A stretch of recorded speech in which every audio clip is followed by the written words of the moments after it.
Mitt Romney. He seems to have trouble with the evangelicals.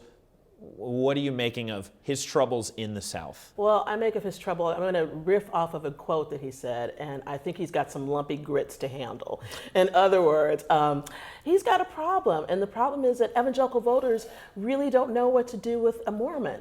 And they think that Mormons aren't really Christians. And so you have someone like Rick Santorum in the race who can be this really great Christian and say all the right kinds of things to the evangelicals. And then you have Newt Gingrich who can say sort of the right kinds of things because he's a Southerner.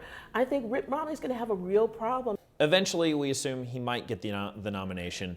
What then is he facing in the general election with evangelical voters in the South? He's facing trying to convince them to come out and vote for him. I think that's the biggest problem because I think if evangelicals don't see a reason, if he picks the right VP candidate that satisfies their needs, then he'll be able to draw those voters out. If he doesn't, then they're not coming out for him in November. I think they will just stay at home and resign themselves to allowing the race to play out however it will.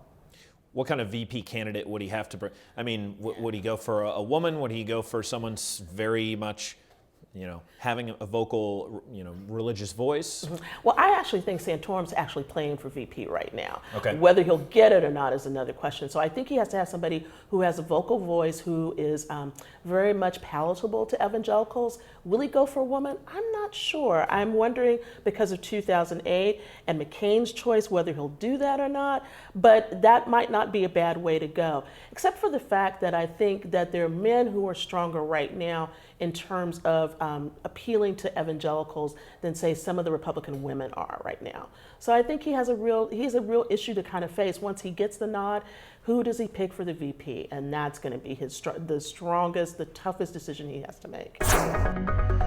This market is stock pickers market. Stocks have rallied this year. We're coming into a Monday where we're going to